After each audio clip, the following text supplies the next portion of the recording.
نحمده ونصلي ونسلم على رسوله الكريم أما بعد بسم الله الرحمن الرحيم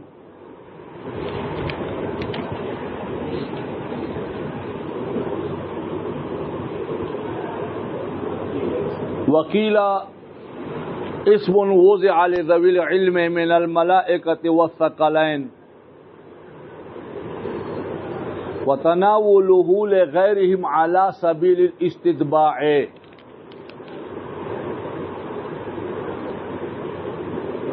بعضی علماء کرام ویلی دي چې د عالم اصل کې ذوی العلوم او د پارا ذوی العقول او د پارا وضع کړي شوی دی او ذوی العلم د پارا چې وضع شوی دی ذوی العلم چې دی یا ذوی العقول چې دی دا درې قسمونه دي یو فرښتې دي او بل پزمکه باندې دوا مکلف مخلوق دے چې هغه یو انسانان دي اول پیریان دي و اصل کې رب العالمین پالون قاعده ذوی العقول دے و مولی صاحب دالتا خو ربوبیت تے او ربوبیت چې سونا زیات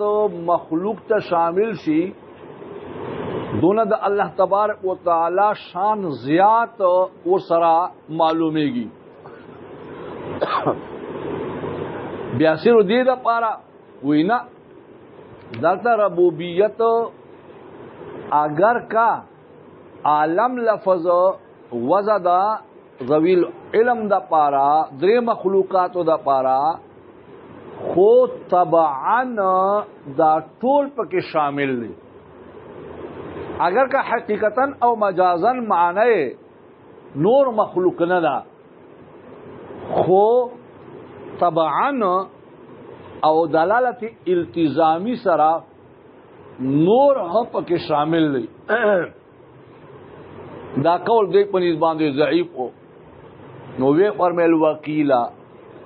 او ویلی شوی دي نه بازي کسانو ویل دي علما ویل دي اسمنا عالم نوم دے وضع چې وضع کړی شوی دی لذوی العلم ذوی العقول دا پارا علم خاوندانو دا پارا من الملائکه والثقلین یعنی فرښتې او دوا بوجونه یعنی دوا مکلف مخلوق چې انسان او پیریان دي ماوال کې وننا ولوه لیکلایدا دا نون نه دی دا تا دی وتناوله او شامل دل د لفظ عالم لغیرهما ذوی العلم نا علاوه نور ہوتا علی سبیل الاستتباع په طریقې د تبعا دا وقیل عنی به الناس ها هنا ایوبل کول چې دلته رب العالمین نہ صرف انسانان مراد دی وعنی به الناس مراد اخستل شوی دی په لفظ د عالم سرا انسانان ها ہونا دلتا رب العالمین ای رب الناس ولی ذکا فإن كل احد منهم عالمنا و دا دنیا شرا دا عالم کبیر دی انسان عالم صغیر دی او عالم کبیر کې لکه څنګه سيزونه موجود دي په عالم صغیر یعنی هر انسان کې دا سيزونه او دا نظائر موجود دي بهر ته په عالم کې سکیږي باران کېږي انسان وجود نه باقاعده خلا اوزي په ګرمي کې او دا سي رواني لکه ساس کی چې راوړيږي دارنګه بهر په عالم کې مونږ ګورو چې پزمکه باندې میخونه لګېدلې دي او کلک کلک میخونه چې هغه ذریعہ څخه مضبوط دارنګ انسان په وجود کې هم اډو کې دي چې دا د میخو انداز کې دي بهر حال الله تبارک وتعالى دا دنیا چې کومه پیدا کړې دا ټول عالم کبیر انسان هر انسان کې الله پاک د عالم کبیر وال جواهر او اعراض اخذی نظائر خدی فإن كل احد منهم هر یو د انسانانو څخه عالم ذات یو عالم دے من حيث انه پدې حیثیت سره انه یشتمل على نظائر چې دا مشتمل په امثالو د هغه نظائر او د هغه فی العالم الکبیر چې په عالم کبیر کې ده. خو یاد وساته صرف زید تا عمر تا بکر تا خالد او ماجد تا ځان تا عالم نشه ویلې تبا نشه ویلې او عالم کبیر کې ځان تا اجناس ہوتا عالم ویلش. من الجواهر والاعراض الجواهر اعراضنا يعلم به الصانع چې معلومه ول شي په هغه سره صانع کما يعلم بما ابدعه في العالم لکه څنګه عالم معلومه ول شي په هغه سره صانع چې الله تبارک وتعالى په عالم کبیر کې هغه سيزونه يخلي. ولذلك سوي بين النظر فيهما او دل وجنا عالم کبیر او عالم صغیر یعنی انسان پامینس کې سوچ کولو کې برابری را وستل شویلا. وقال تعالى وفي انفسكم افلا تبصرون وفي الافاق وفي انفسكم افلا تبصرون. البته قران پاک آفاق لفظ هم راغلی دی نو الله تعالی جل جلاله امن ولو دا عالم کبیر او دا دنیا خای چې پدې کې ها او دستاسو نفسونه کې ها دې کې الله تعالی جل جلاله امن ولو قدرتونه پرات دي. یو انسان کې صرف درغونه چې واخله رغونه د دې چې کوم زرګونو کیلومتره اوږده سلسله ورته حیران بشه دنیا کې چې څه دي.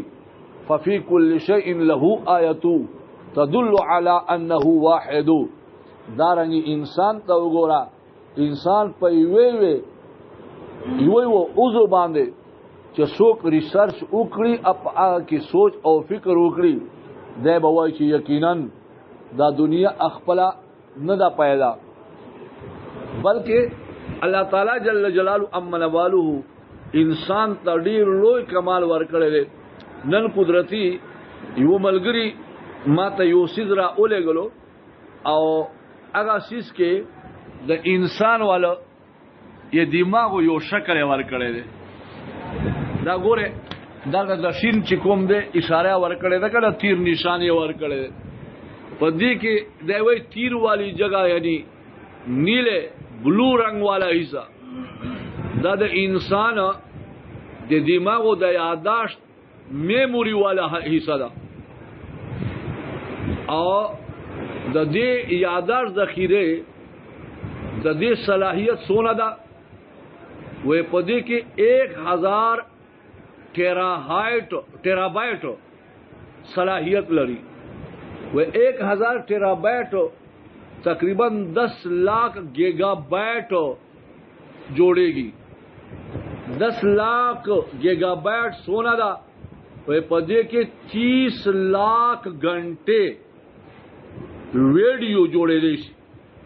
یہ دونوں ورکوٹے میموری کارڈ کے جہاں دماغ کے کمپروت 16 ورکوٹے ظاہر ہے دشین تو گو رہے جی کے سونا ویڈیو گانے جوڑے دے وہ 30 लाख घंटे वीडियो गाने पके जोड़े देशी चेदा 30 लाख घंटे वीडियो आई che मुसलसल 300 कालो पोरे कतलेश ताजुब दा वो आगे समझदारानों बांधे चेदा वाई चेदा कायनात महज एक इत्तिफाक है दा महज एक इत्तिफाक थे अल्लाह ताला जल्ल जलालु अम्मा नवालुहु सोना लोय तो कुदरतुल्लाह सरा दाज़ाय जोड़ दासिस जोड़ करे अल्लाह ताला जल्ल जलालु अम्मा नवालु दे मुंग अवतास्ता समझ नसीबु फरमाई और अल्लाह ताला जल्ल जलालु अम्मा नवाल दे मुंग अवतास्ता पोहा नसीबु फरमाई बहरहाल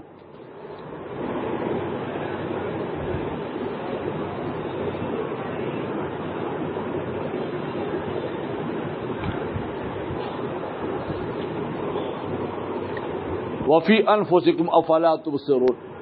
वफिल आफाक वफी अनफुसिकुम अफला तुबसिरून कुरान के राजी नो गोरा लगा संगे अल्लाह तबारक व तआला दा आलम कबीर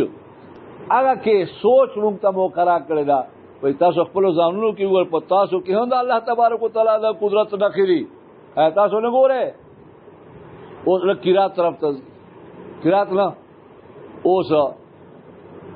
لږ نحوه طرف ته هم وقرئ رب العالمین او د قرات بوله قرات طرف ته راشه او رب العالمین هم ویلې شوی دی وسوال لا دي چې نحوه اعتبار سره رب العالمین بسنګ وای ولې بیا وای وې دې کې درې توجیهات بالنسب على المدح بنا بر مدح نمدح رب العالمین نمدح جمع استعمال کا ولکه رسوها نعبد لفظ را روان دا نمدح به ورته محذوف کې او النداء یا حرف نداء محذوف کا لکه یوسف اعرض عن هذا او دا بیا رب العالمین ذکر وای چې حرف نداء په منادا باندې داخل شي او هغه منادا مضاف وي بیا وسه کې هغه منصوب وي لکه یا عبد الله او بالفعل یا بالفعل الذي دل عليه الحمد موږ مخوي چې الحمد اصل کې حمدن او نحمد الله حمدن نو هغه فعل چې الحمد دال په کوم نحمدو باندې دلته هغه فعل په بنا باندې د منصوب کا یعنی الحمد لله نحمد رب العالمین وفعل هغه سره چې په هغه فعل محذوب باندې دلالت کوي الحمد وفيه دليل على ان الممكنات كما هي مفتقرة الى المحدث حال حدوثها فهي مفتقرة الى المبقي حال بقائها مولوی صاحب رب معنا تربیت کا ان کا ہے تربیت ستوائی چې یو سیز لأولنا تر آخر پورے کمال تا تدریجن رسوے اوس چې ممکنات اخپل موجودوالی کې یو ایجاد کول کی تا محتاجی شول دیکھ دا خبره هم را اوتلا چې دا تدریجن با کمال تا رسی نو هغه به الله رسی معلومه دا شوا چې ممکن څنګه خپل ایجاد کې موجود تا سره محتاج ہے دارے کمال پورے باقی ساتلو کے ہاں چې کمال تا رسی دے باقی ساتلو کے ہاں یو باقی ساتن کی تا مبقی تا هم محتاج ہے وفیه دلیل اپ دے کے دلیل دے پدے خبر باندې چې بشکا ممکنات لکه څنګه دا محتاج دی ال المحدث و ایجاد کون کی تا حال حدوثها په حال دا ایجاد ده فهي مفتقره ودا ممکنات محتاج دی ال المبقی یو باقی پات کون کی تا حال بقائها په حال د باقی والد خپل کې الرحمن الرحیم کرره للتعلیل على ما سنذكره دلته ګولانو زمون په مذهب کې خو سورۃ الفاتحه سره بسم الله شمارو نه ده هغه ذات قرآن آیات خوده به سورۃ الفاتحه جزء نه ده زمون خواته اعتراض نه واردېږي دا ذات یو آیات ته خود شافعیه په نسبت باندې یو اعتراض واردېږي چې یو ځل د بسم الله کې الرحمن الرحیم او ویلا او بیا مې اس کې یو آیت راغی بیا فورا الرحمن الرحیم بیا ویلا نو دا تکرار دی ا تکرار بلا فائدہ عند البلاغه والفصحاء صدا شنیع دی د چې شنیع دی او خنه دی ولی الله تبارک وتعالى غو فصیح کلام کې الرحمن الرحیم بیا موقع راغلا وکرره للتعلیل على ما سنذكره مکرر یہ راوستو الرحمن الرحیم لپار دی علت بیانولو بنا پدې خبره باندې چې زر دې مونږ بیا ان قریب بیا درتا ذکر کړو عزیزانو یو حکم چې په یو وصف باندې ولګي نو دا په دې باندې دلالت کوي چې دا وصف علت لپاره دی حکم نو دا ته حکم ولګېدو چې دا الله دا ټول عالمونو تربیت کوونکی دی ولې تربیت کوونکی دی الله تبارک وتعالى صفت داته بیان شو دې صفت له وجنه چې الله تبارک وتعالى عام رحم کوونکی هم دی او خاص رحم کوونکی هم دی چې عام او خاص رحم کوونکی دی نو دې علت له وجنه د ټول عالم تربیت کوي نو دلته رحمان او رحیم دې الله ربوبیت والد پارا دا صفاتونه بطور دا علت راوستلو لہذا دلتا تکرار شنیع ندا